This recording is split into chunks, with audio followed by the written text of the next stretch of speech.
The Tao of Self-Confidence, Episode 224.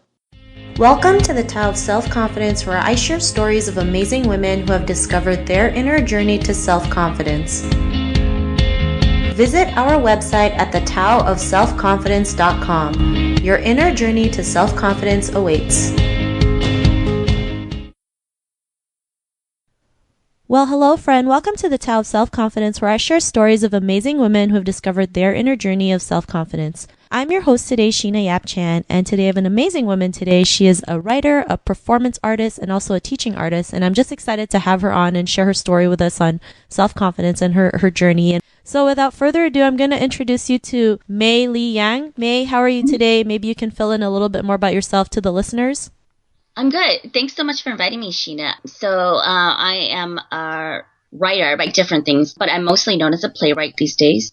And I also am a performance artist, which is just a fancy way of saying I get paid to play myself on stage. I have a couple of different shows, including Confessions of a Lazy Hmong Woman. Most recently, I did a collaborative project with my real-life BFF called Hmong-language Friendship Play, which is a comedy. And I've done I've done semi-one-person shows like 10 Reasons Why I'd Be a Bad Porn Star, my bad. And so I like to use things from real life and turn them into theatrical pieces. And in my other life, I also teach. So I teach creative writing and theater to youth and senior citizens. Awesome. Well, thanks for sharing that. And what's your cultural background? I'm ethnically Hmong. Yeah, so some people have heard of us, some people haven't. I'm like, just Google it. Hmong. I remember seeing it for the first time, and I didn't really know how to pronounce it until someone told me about it, because I just thought you would pronounce the H. Yeah.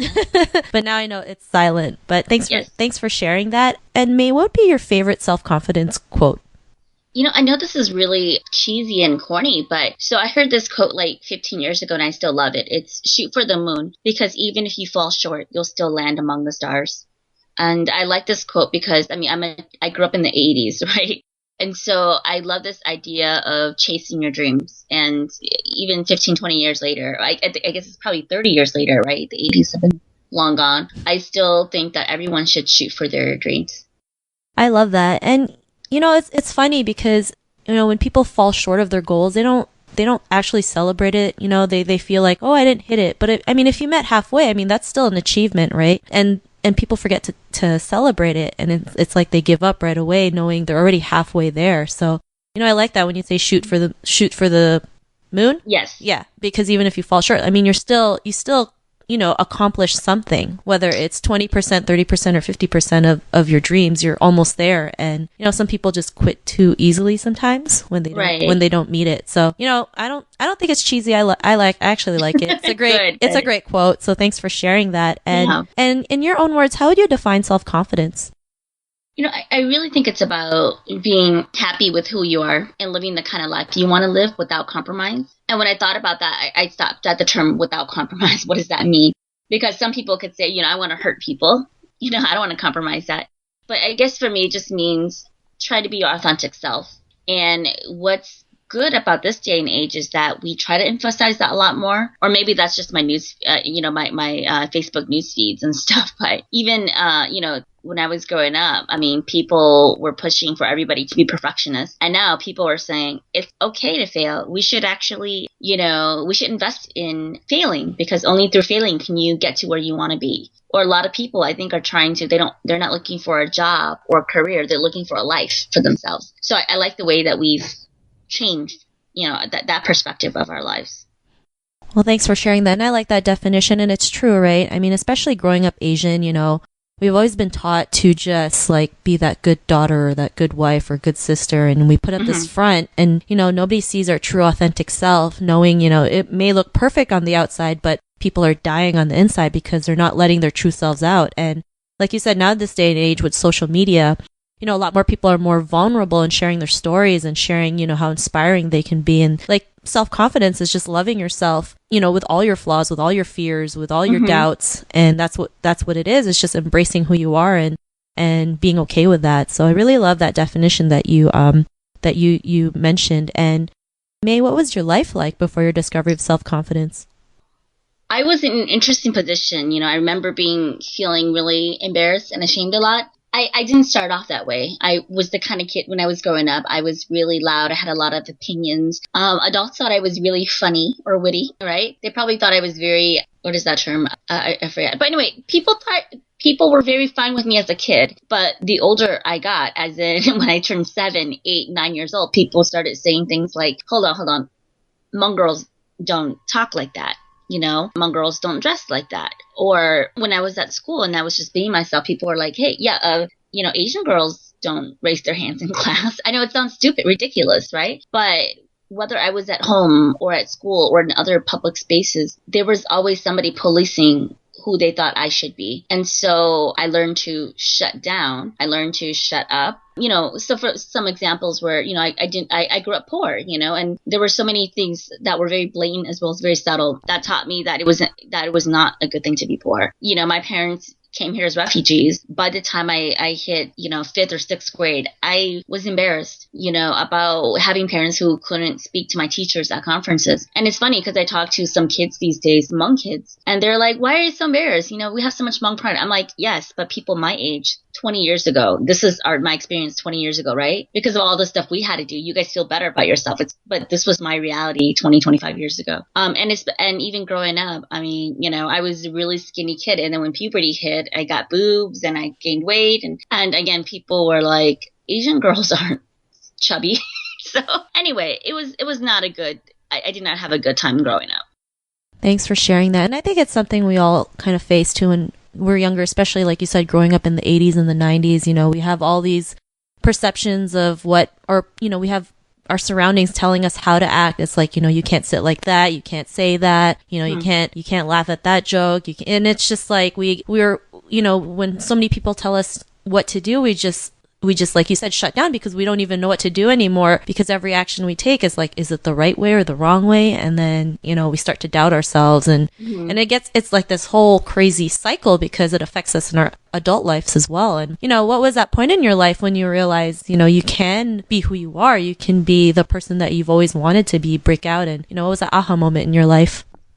Yeah, I did have an aha moment actually when I was a senior in high school. I looked at my yearbook. I think this was right before, I started my senior year. I was going through my sophomore yearbook and I saw what people wrote to me, which was a lot of the comments were, May, you're really nice. Or I wish I'd gotten to know you better, or you're really smart. And I realized, actually, no, I'm not really that nice. I'm not that smart. I'm not this. But people, because I'm quiet, you've made these assumptions about me. But the bigger thing was I realized it's not their fault. They have these perceptions about me because I haven't let myself be authentic around them. And so I made the decision to try to live life more fully. For example, like, my senior year, I remember going to lunch and these Hmong kids actually said to me, are you new here? Even though I had been going there for 4 years. And so I realized I'd been floating through life and I hadn't been a participant in it. And I didn't want that to be me for the rest, for the rest of my life. So I made a decision to start talking to people. And of course, I'm a fan of the 80s. And so I did my whole 80s transformation. I got a haircut. I got rid of my glasses. I went and bought new clothes. I started talking to people. People were like, are you new here? But the other piece of it was that I spent so much time being embarrassed about who I was, being a child of refugees, being poor, being all this other stuff. And it occurred to me one day, I walked through life as if somebody was actually looking at me, judging me all the time. And I realized no one cares, or at least even if they care, they have no power over me. And so I could walk through life being embarrassed about all these things, but it didn't make a difference. And so I decided that, internalized oppression, it sucks. And it sucks, but I had the power to just decide not to live with it. And so this is an epiphany I had when I was 18. And what's really sad is that I know there are a lot of adults to this day who still carry all this baggage and they haven't been able to say goodbye to it. And so I hope if you have listeners who are still, are going through internalized depression, I hope they just realize, live life the way you want to live, I love, thanks for sharing that. And it's true, right? I mean, we've all been through it. We judge ourselves to the point like, nobody really thinks about you, right? I mean, right. I don't mean in a bad way. It's just like people are so consumed in their own problems that, it doesn't matter what you do because you can't please everybody. And sometimes you just got to look in the mirror and say, I am more than enough. And when you realize that, that's when the true magic happens and you can live life authentically, live life of true freedom and just be the person that you're meant to be. And, with that realization, what's your life been like now?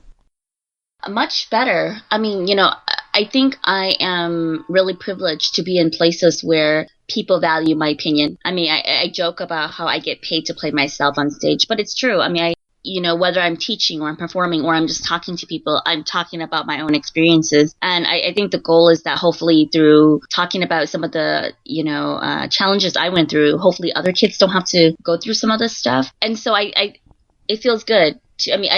I'll be honest, it's not always great.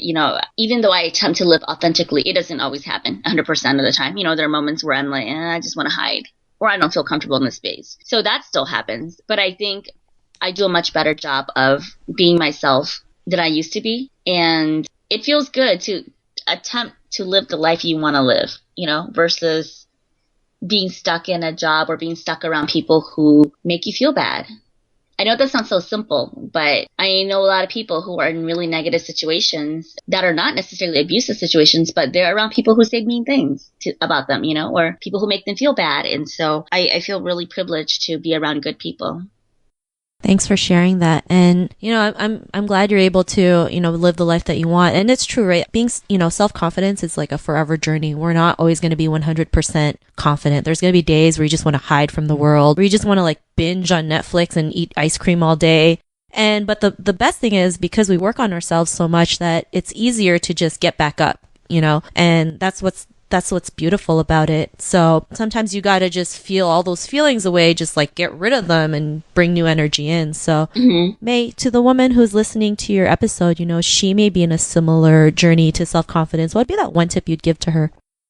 I'm going to borrow from Anne Lamott quote. She's a writer, and she wrote, I decided that the most subversive, revolutionary thing I could do was show up for my life and not be ashamed. Okay, I'll be honest. The first time I heard this, I saw this was on Facebook, on a meme. I'm a big Facebook meme person. But I just thought, wow, actually, that's my journey. The idea that you could just be yourself is, I talked earlier about how people kept telling me who I should be and who I was not. And so the idea that you could just live your life as yourself is incredibly revolutionary and empowering. And I hope people dare themselves to do it. Great tip. And I love that. Show up and not be ashamed. Isn't that such a simple concept, just to live life being your true self? A lot of people don't even think about it, right? Because they're so consumed with, pleasing other people and thinking what other people, think of them, always living life on other people's opinions. But, when you just maybe sit down and think about it, living life in my own terms, living life being authentically myself. What a great concept. So yeah, love that quote. And if our listeners want to get to know a little bit more about what you do, is there any links or social media profiles we can connect with? Yeah, so I'm on Facebook. I have my personal page, which is pretty public anyway. But I also have a Facebook fan page called just MAY. Last name is LEE-YANG. My website is currently at www.lazyhmongwoman.com. Awesome. Well, thanks for sharing that. And to our listeners, if you want to connect with May, you can also head on over to the taoofselfconfidence.com and search for May's name. Her show notes will pop up along with everything else we talked about. And I really just want to thank May for taking the time to share her story and journey with us. So thank you so much. Thanks for having me, Sheena. This was great. It was an honor to have you on. I enjoyed the story that you shared with us today. And to our listeners, be on the lookout for another new episode of another amazing woman's journey to self-confidence. And we'll catch you later. Bye for now. Thank you for tuning in to another amazing episode of the Tao of Self-Confidence. Sign up for our free membership site to get more amazing resources for self-confidence by visiting our website at thetaoofselfconfidence.com. Your inner journey to self-confidence awaits.